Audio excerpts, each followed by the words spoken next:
और अब बात उस खबर की जिसका इंतजार पूरा देश कर रहा है, यानी चीते की घर वापसी की। करीब 70 सालों बाद चीता भारत में वापस आने वाला है। 8 चीते नामीबिया से ही 17 सितंबर को यानी कल भारत लाए जाएंगे। प्रधानमंत्री नरेंद्र मोदी अपने जन्मदिन के मौके पर खुद मध्य प्रदेश में कूनो नेशनल पार्क में जा करके ये इस मौके को विटनेस करेंगे, इसके गवाह बनेंगे।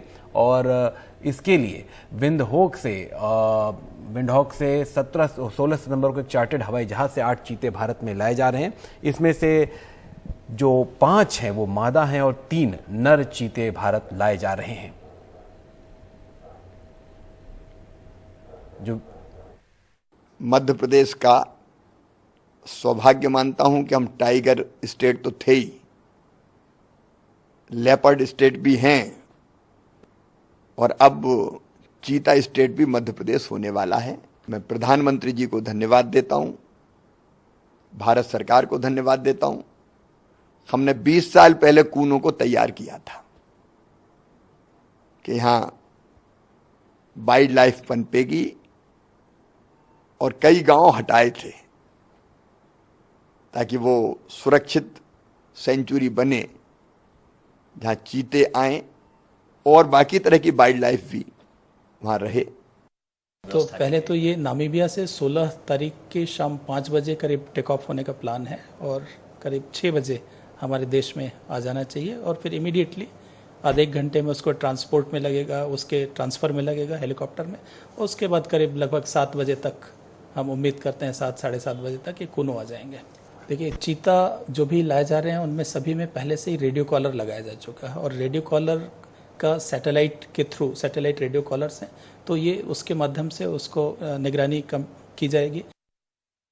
देखिए, पहले इन चीतों को जो एक ख़ास विमान आ रहा है नामीबिया की राजधानी से, उससे जयपुर आना था, लेकिन हमें बताया गया है कि जयपुर और ग्वालियर दोनों जगहों पर काम हो रहा था। चूँकि ग्वालियर से वक्त बचेगा, इसलिए कल सुबह ये विशेष विमान अब ग्वालियर में उतरेगा और वहाँ से भारतीय वायुसेना के हेलीकॉप्टर से इनको कूनो लाया जाएगा। लगभग 25 मिनट की ये फ्लाइट होगी और लगभग 12:05 पर प्रधानमंत्री एक ख़ास तरह का जो मंच तैयार किया गया है वहाँ से बाड़े में 3 चीतों को छोड़ेंगे और लगभग 50 बाई 30 के जो बाड़े हैं उसमें कुछ दिनों तक इनको रखा जाएगा और उसके बाद फिर क्वारंटीन करने के बाद इनको बड़े बाड़े में छोड़ा जाएगा। तब तक ख़ास तरह से इनकी मॉनिटरिंग होगी। जो 5 किलोमीटर का पूरा एरिया है उसमें CCTV सर्वेलेंस है। एक ख़ास तरह के वॉच टावर बनाए गए हैं जिनसे इनकी सतत निगरानी की जाएगी।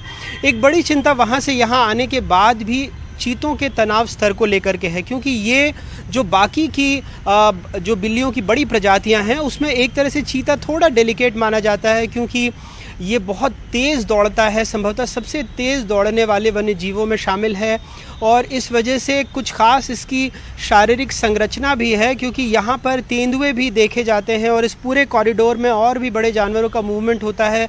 तो जब उनका संघर्ष होगा, क्योंकि बड़ी चिंता कोई भी इस तरह का जो रिलोकेशन परियोजना होती है उसमें उनके जो जीने की प्रत्याशा है या फिर आगे वो अपनी आबादी को और कैसे बढ़ाएंगे, क्योंकि करोड़ों रुपए का प्रोजेक्ट है और इसमें लंबे वक्त तक इंतज़ार करना होगा। पहले तो अपनी आबादी को बढ़ाएंगे और फिर वो आबादी 100, 200, 300 पहुँचती है और उसके बाद फिर इनकी बसाहट को देखा जाएगा। तो आपको ये नहीं समझना चाहिए कि चीते आएंगे और फ़ौरन से भारत में वो एक तरह से पर्यटन के आकर्षण का केंद्र बन जाएंगे।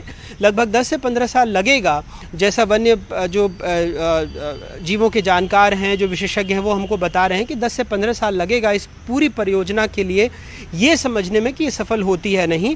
लेकिन बहरहाल वन्य प्रेमियों से लेकर सरकार से लेकर प्रशासन से लेकर खासा उत्साह है और जब प्रधानमंत्री 12 बजे इनको यहाँ से अपने बाड़ों में छोड़ देंगे उसके बाद वो कुछ चीता मित्रों से भी मिलेंगे और उसके बाद करहल में ये स्व सहायता समूह की जो महिलाएं हैं उनको भी संबोधित करेंगे। तो एक बड़ा कार्यक्रम है जो मध्य प्रदेश की एक नई पहचान के बारे में अब बातें की जा रही हैं, लेकिन ये सब कुछ निर्भर होगा कि चीते इस नए वातावरण में खुद को किस तरह से ढालते हैं।